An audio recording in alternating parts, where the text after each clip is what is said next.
It's time for today's travel and cruise industry news. With the latest from travel and cruises around the world, here's your host, Chillie Falls. Hey, good morning. Welcome to Travel and Cruise Industry News on this, the 19th day of November, 2020. Coming to you from a very chilly, isn't that interesting, cold Forest, Virginia, Central Virginia area right outside of Lynchburg. It was 27 degrees when I got up this morning. So a little frost on the pumpkin last night.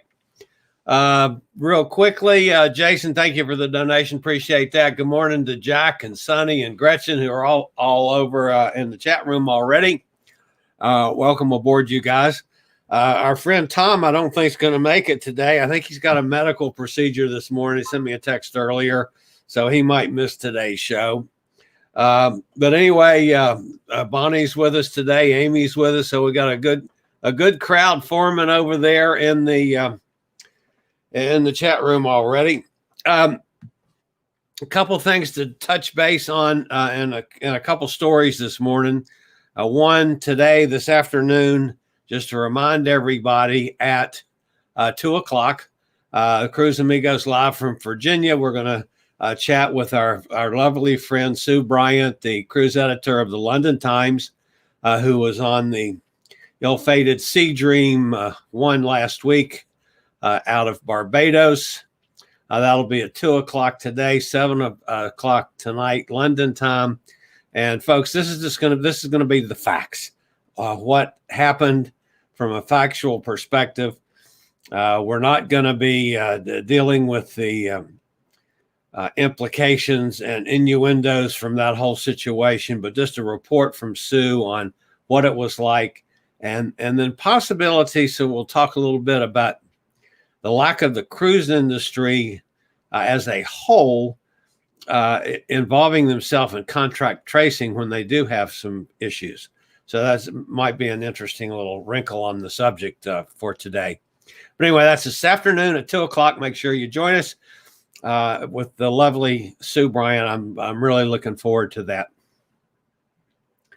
Then on Sunday, the Cruise Amigos Support a Port program is going to do a fundraiser from Alaska.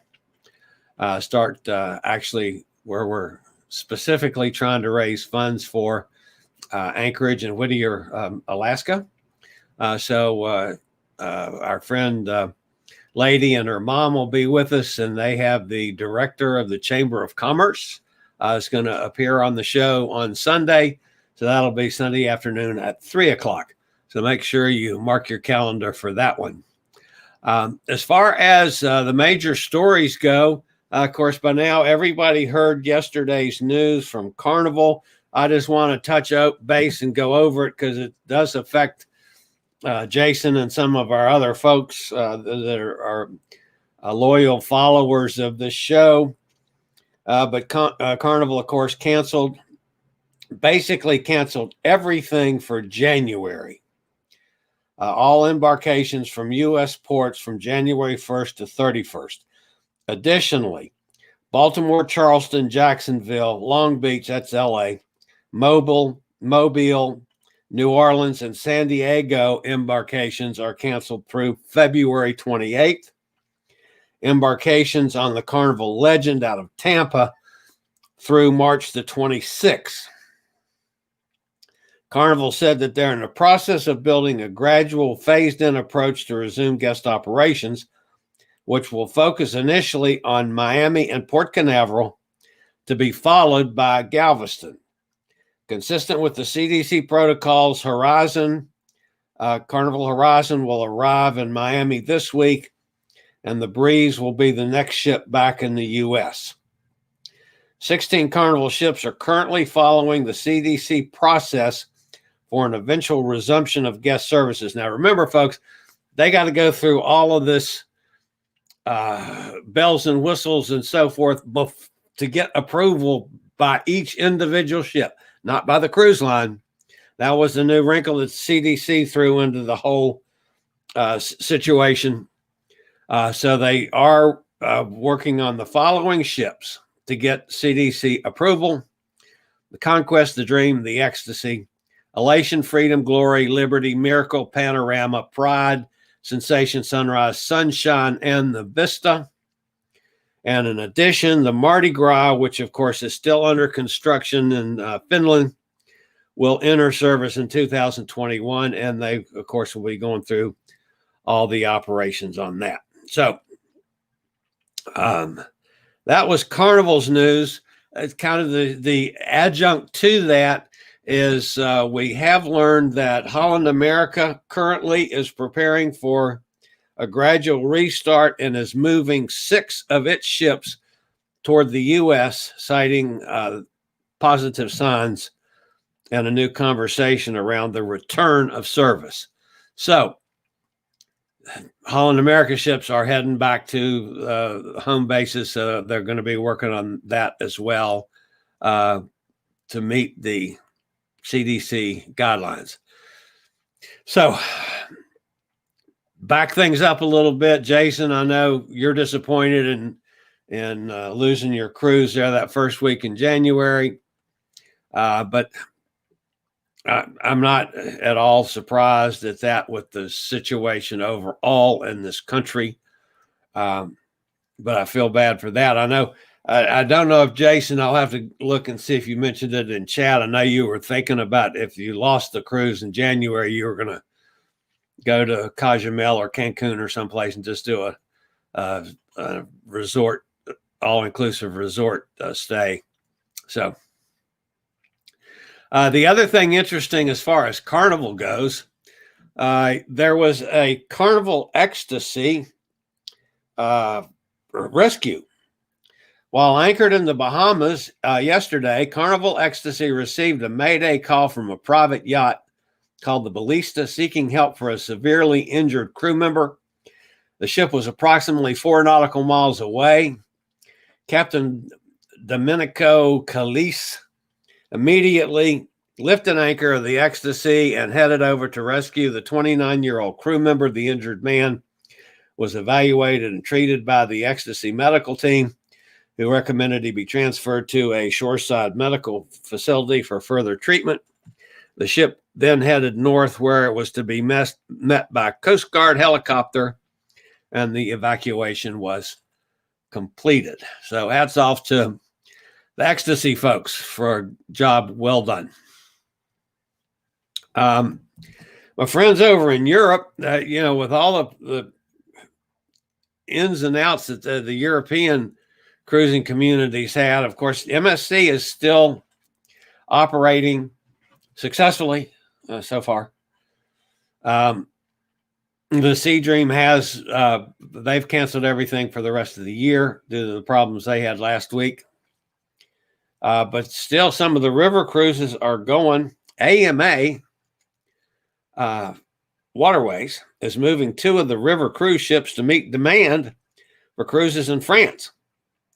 Once repositioned on the Rhone and the Seine rivers, respectively, the ships will be ready to welcome guests when river cruising resumes in the spring of 2021.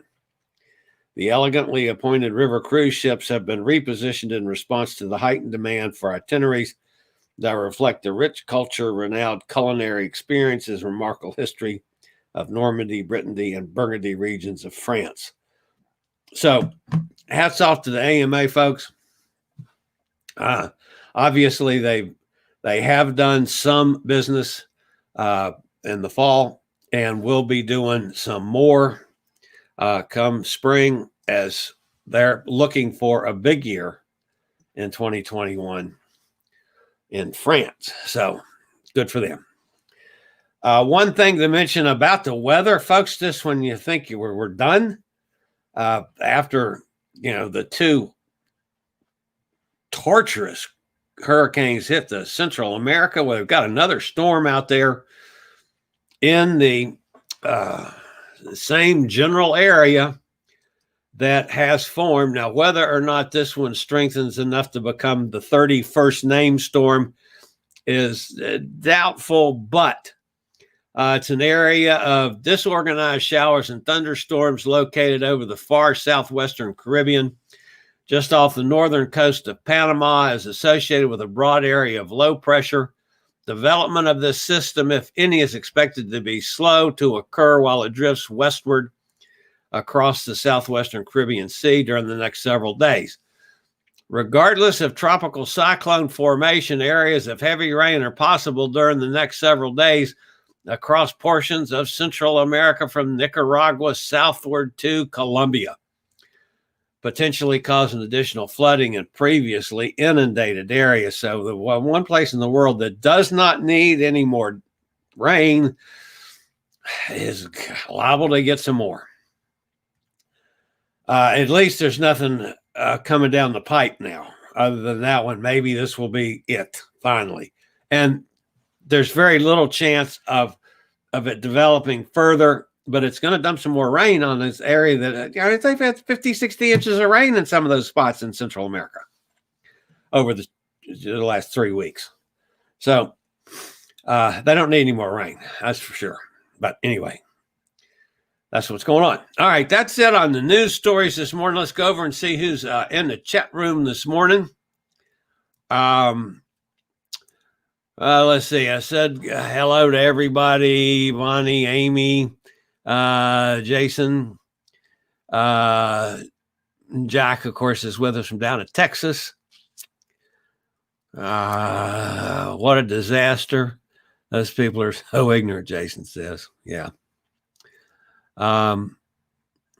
Bonnie says the whole thing was a mess, might affect our cruising in the near future, probably further out too. Nikki's with us. Hey, Nikki, good morning to all. Chilly down in Jacksonville, she says, 65 degrees. Boy, send me some of that 65 degrees. I'd be happy with that. Actually, this morning I was looking ahead. They're saying we could be in the 70s this weekend. So, yeah, a couple of cold nights. Of course, tomorrow is a big day for me. I go for a biopsy. I have to be at the hospital at 6:45 in the morning. Not looking forward to that, but it's got to be done. Bonnie's Explorer of the Sea cruise on January 24th has not officially been canceled yet. So, Bonnie, I know that Royal Caribbean has not made a statement yet following up on Carnival's move, basically wiping out January. I wouldn't be surprised if they don't follow suit, and which will, of course, take care of your Explorer of the Seas cruise. Jason says he's done. No more cruising for me. Yeah, that's a tough one. Rug pulled out from under you twice. Everybody says that. Said Jason, everybody feels sorry for you. Everyone knows how much you were looking forward to that cruise. And so I was looking forward to it too. All right. Amy says, did Carnival cancel all cruises for January or just paid cruises? I'm hoping January will be, but they are tester cruises and they will start up again in February 6th on the horizon. My understanding is that they canceled everything for January. Now, they did leave the wrinkle open on the first two ships that maybe they could get something done on one of those sometime during the month. They did not officially say on those, the first two ships, that they were canceled officially, but it looks everything else was canceled for January and the rest of them through February. Tom did make it this morning. Hey, Tom. Jason says, Tom, you won the bet. Yeah, I'm sorry about that one. And Bonnie wants to know how the telemedicine visit was, Tom. Sonny says, I want to go to an all-inclusive when can travel again. Jason, maybe we all can do it in 2021. That would be nice. I'm hoping 2021 is a good year. I really am. I need a good year, folks.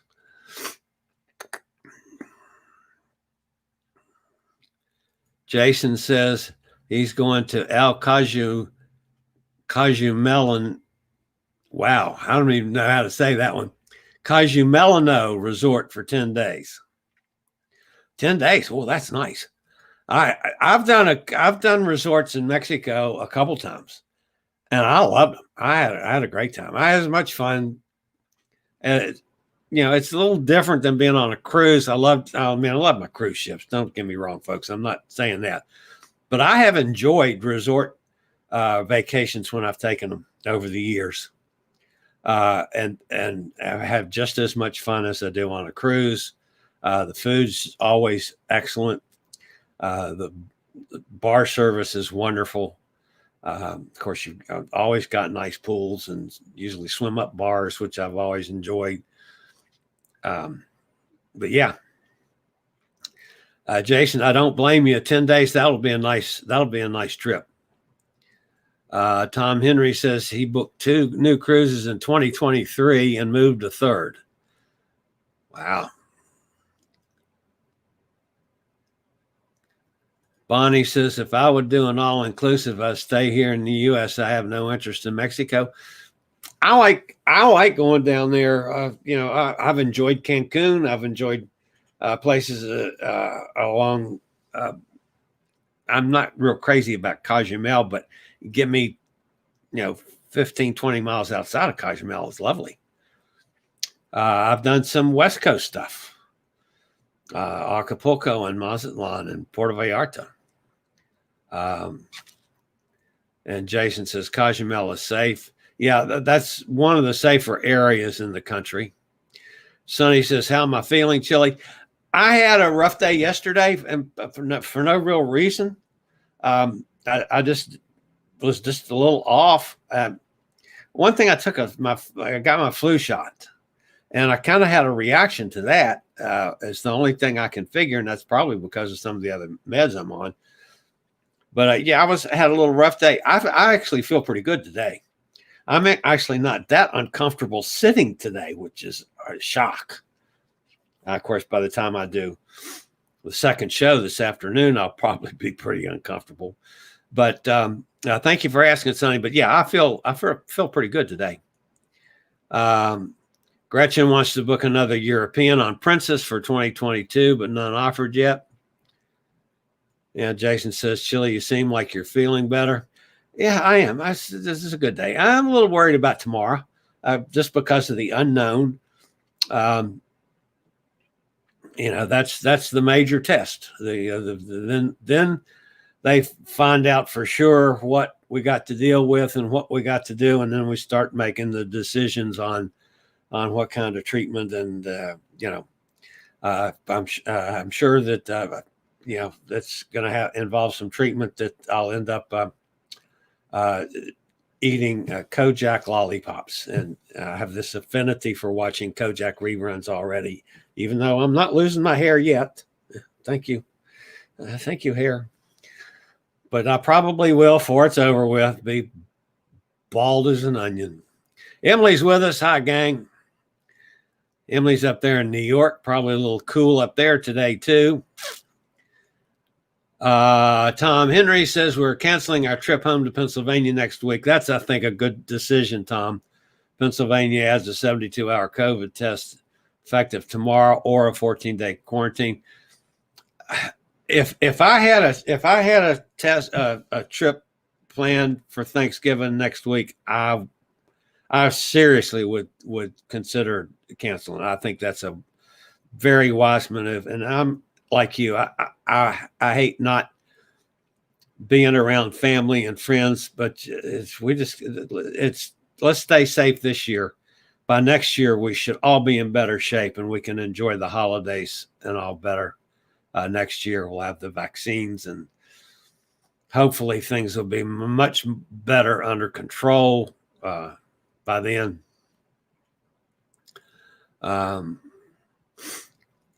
Gretchen says, Bonnie, I have to hedge my bets because who knows if May 29, 2021 Rome will be a go.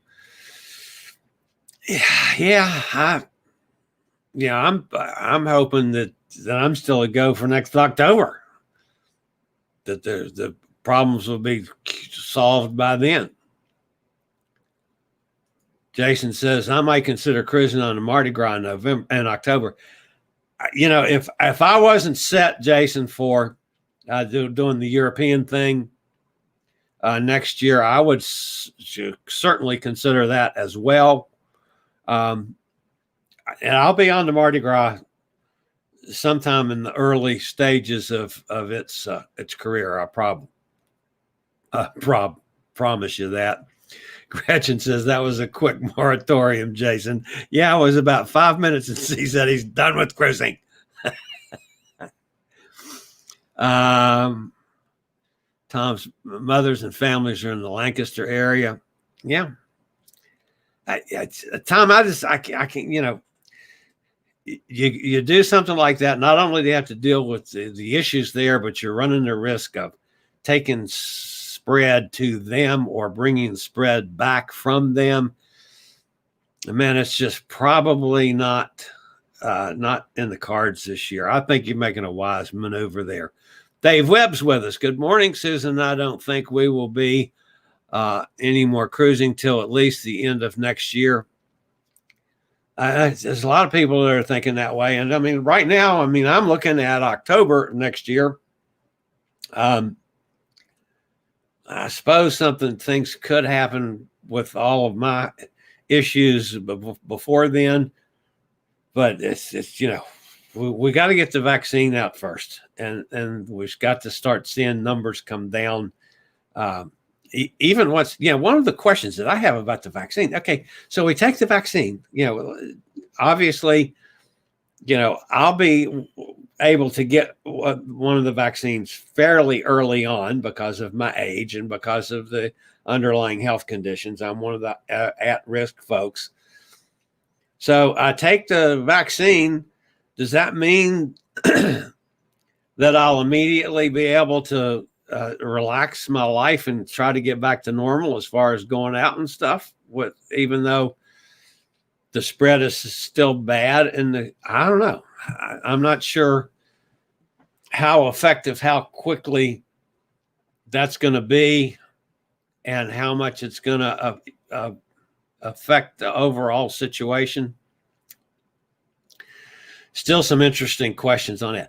Like, for instance, I take the vaccine. Will I then be okay to go to the Y again, which I haven't been able to do for a year now because I'm uncomfortable with that? Or going out to dinner, which I haven't done since February. We go out and pick up and bring it home, but to go out and sit in a restaurant or a bar and have a drink, because we have not done that at all, but in my household. So after we get the vaccine, we'll be able to do that again. I don't know. I suppose we got to see how quickly the numbers come down and how open the economy gets and how safe we all feel about being out there again. I didn't know this. Tom Henry grew up in New Holland, Pennsylvania. PSU grad. I didn't know that you were a Nittany Lion, Tom. I was in Pittsburgh for a lot of years, right near where Jason lives up there, and thoroughly enjoyed doing Penn State football games. That was one of the most interesting things I did in how long I was up there, 20 years or something. But yeah, Penn State is a lovely campus too. I didn't realize you were a Penn State guy. Emily says, I do not know if I told you guys, but here in New York, we're allowed 10 people to a house. Is said if you go to a restaurant, only have people from your house eating under the clear bubbles. Yeah, I think everybody needs to keep that in mind for the holidays this time, as much as we don't want to see that for Thanksgiving. But I think we need to this year. Jim Simpson. Hey, welcome aboard, Jim Simpson from Okeechobee, Florida. 77 degrees down there. That's awesome. Always good to see some new faces in the audience. Welcome aboard. We appreciate you being here.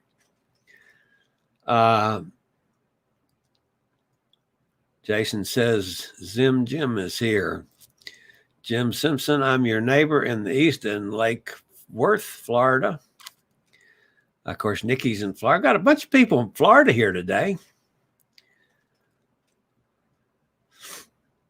Emily says tomorrow, she asked how I'm doing. Tomorrow's supposed to be in the 60s, but she'll be at work at the afternoon. Yeah, that's 60s is nice this time of year, folks. Yeah, we're going to be in the 60s tomorrow here too, and 70s this weekend, which will be lovely. Of course, tomorrow I'm not going to feel like going outside, but it'd be nice by this weekend to go outside.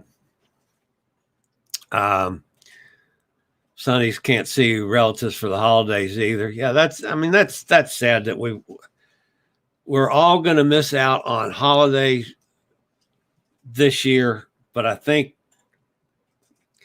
to ascertain safety for the holidays next year, we just got to do it. Bonnie says she's okay with Cabo. Yeah, I've been to Cabo several times. I like Cabo. Let's see what else we got here. Everybody just continue with the chatting, talking about cruising. We'll all get a chance to cruise next year, hopefully. Jason says, I won't lose my hair. I hope you're right. But if I do, I do. Actually, as I said in my weekly report this week, I've actually started on the hormone treatment, which the next Tuesday, which of course will be into a new week on this whole thing. Next Tuesday, when I go back to the urologist, I think they're going to give me the first Lupron injection, which is the step up in the hormone therapy. And also the day, hopefully, I get rid of the catheter. Oh, my God. But yeah, there's who knows? It depends on which of the, whether I've got to go radiation, whether I've got to go chemo, I don't know. That'll be determined from the results from tomorrow, and we'll just have to see. And I look at it, if I lose hair, folks, better that than the alternative, and it'll grow back. So I might be fuzzy wuzzy for a while. Who cares? So I can always do the Kojak thing. Got no problem with that. Jason, thank you, Jason. Jason says, good things happen to good people. Chillie's a good person, so he'll be fine. I hope you're right. I appreciate that, Jason. So anyway, oh yeah, Bahamas Paradise. I debated on whether I was going to talk about them this morning or not. It does look like, despite the information that we had on the backside, what was that? Tuesday, is that the grand celebration is on its way to, has been sold and on its way to be disemboweled. There's also the lawsuit. The judge, there was an $875 settlement on the lawsuit, and the judge says that was inadequate. So apparently she's put Bahamas Paradise in a real pickle on the money from that lawsuit. So with everything just added up, it looks like, they're having to do something to raise cash. So one of their two ships looks like it is in fact gone, despite what CEO Oneil Khosa said after the initial report. But clearly, if you check on the cruise mapper, it's headed that way. So it looks like, in fact, that original report was correct, that the Grand Celebration has been sold. So anyway, I stayed away from that because, again, the nature of the reporting from that's just been awful. And I do like these folks. These folks were good to me and coming on my show. And, so I don't want to put them in a bad light until we see what's going to happen, if they're going to be able to continue in operation, which I sincerely hope. So, all right, guys, that's going to wrap me up for today. I will be back with you Saturday. I assume that everything goes well tomorrow, and I will be able to do the show Saturday morning. If I'm really zapped out for some reason, I'll get some message on the air, but I'm hoping to do the show Saturday just like normal. This shouldn't be that big a deal tomorrow, but we'll just have to wait and see. So at any rate, guys, as always, stay safe out there, wear your mask, socially distance, do all the sanitization things, keep your hands clean and all that business. But most importantly, stay safe and stay healthy. And hopefully 2021 is going to be a lot better year than 2020. I'll see you guys Saturday. Thanks for being here. You guys have a great day. Thank you for watching today's Travel and Cruise Industry News. Join us every Tuesday, Thursday, and Saturday morning at 11 a.m. Eastern for another episode. Travel and Cruise Industry News is a production of Chillie's Cruises.